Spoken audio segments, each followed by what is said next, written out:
Hey, what's going on, everybody? This is going to be just a quick, almost non-update. Um, I have not been able to repeat my start, and I've reached out. I've sent up the bat signal to a couple of folks on. One gentleman from the forum is going to be swinging by, and I got my father-in-law who's a chemical engineer. I don't know if that's going to be all that useful here, but maybe. And another friend who enjoys electronic stuff to all come over tomorrow. So what I've basically just been doing is kind of like research. Like I'll check something out, and then I'll come down into the garage, check to see if it works, and then it inevitably doesn't work. And then yeah, just basically the past like 3 weeks I've been kind of discouraged. But yeah, slowly, like basically, like the slow process of reaching out to people and teaching myself about the way that electronics work, which I don't know, I just did not know a lot about. So that's basically the update for right now. As you can see, I threw up a dashboard, just kind of mock stuff up, and nothing is wired to it. I think that at least I'd like to get the oil pressure and volts just to kind of see what's going on. Granted, with the voltmeter I can check stuff, but it's never a bad idea to actually see oil pressure. So I might end up doing that tonight if I have a bit of energy. Actually, the tack would be really cool, or actually useful if it actually turns on. Who knows? So that's kind of the little mini update. Kind of not having directly to do with the car, but I actually finally cleaned up the garage. Look, there's nothing on this table, and there's like space underneath there. So here's all the junk from the old motor that I've actually finally put up there. This is actually workspace again, which is great because it hasn't been for a while. And I don't know if anyone saw in the other videos, but there used to be a big pile of junk there, and now there is not. There's nothing there. It's amazing. So, yeah, not too much of an update. Oh, yeah, and I'm kind of still, right around the time I got discouraged was when I was working on the fan shroud, so I guess that's something I could do. But I feel like, I don't know, it seems hard to move forward without having, like, a definitive start. And I feel like once that happens, I'll get my motivation back to kind of keep on chugging along. Because it's just kind of, I don't know, my brain, no matter what I'm doing, it just keeps turning back towards how to start it. So instead of fighting that impulse, I'm going to tackle it head on and make sure this damn thing runs. Once it does, and it feels like it's close. Like I've heard it run, which means that the timing is like I'm not off a tooth on the timing chain. Nothing like that. It's well within the ability to be messed with by moving the distributor. So yeah, the fuel pump is just like constantly running, but it's not turning on. I've got the battery in the charger because I'm an idiot and left it in accessory mode. But so I won't demonstrate that. But yeah, the fuel pump constantly runs, and then it just won't kick over. It won't catch at all. So some people have said that maybe the ECU is bad. Some people have said that the ECU is not properly grounded. It looks like the fuel pump relay, I've switched them out.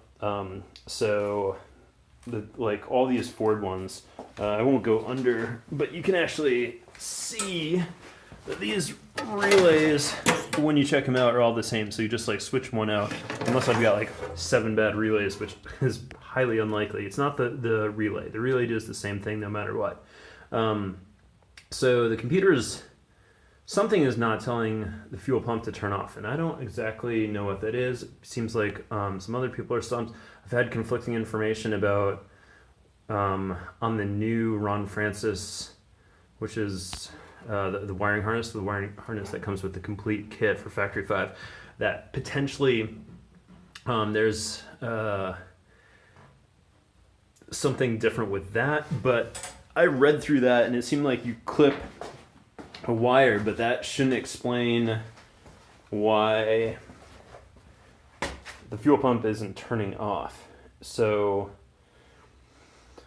that really should be the computer turning it off, and then the fuel pump, like it primes for a couple seconds, and then it shouldn't kick back on until it has, it's being told that the engine's moving. The way that that happens is there's actually this that comes off of, I forgot the name of it, I can't remember. There's a pip, which is on the inside, and then there's this guy on the outside, and I'm just blanking on what it is. But I actually had a spare, I don't know if y'all can see that. I had a spare distributor because mine got, part of it got trashed from the original motor. So I was able to actually switch out that part.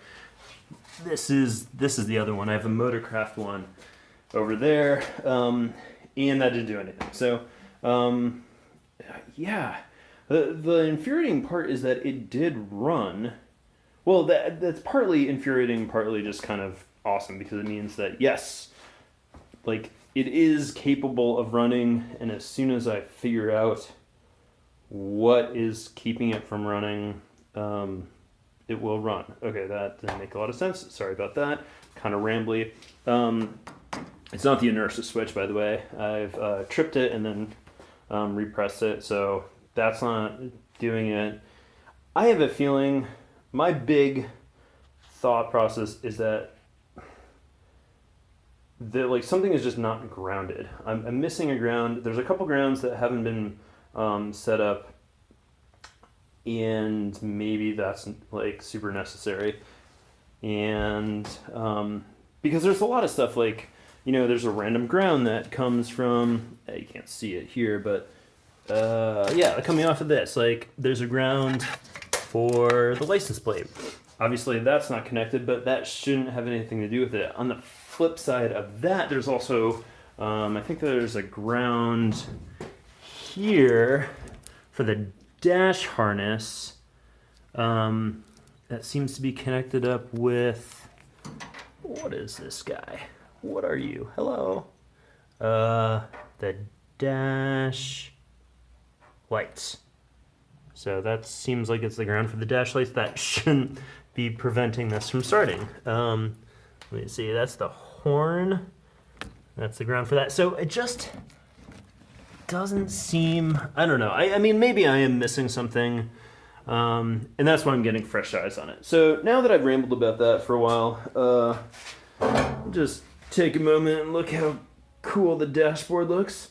My father-in-law is going to be doing like a wood version of this. So I really actually like the black leather, but I like it better when there's a glove compartment over there, because it looks like just kind of empty without it. But if there's wood grain, maybe that'd be more interesting. I think he's going to do a walnut burl, which at first I thought was like, it's kind of tacky because like everything is a walnut burl, and actually it just kind of looks like plastic in new cars. But I think like one big huge board of it that's finished really nicely will actually look pretty cool. So he's into woodworking, and I'm just gonna leave it to him, and because I think that's cool. So let's see, this video's getting close to being too long, and I haven't really said anything. Okay, that's it. I'll catch you all later. Peace.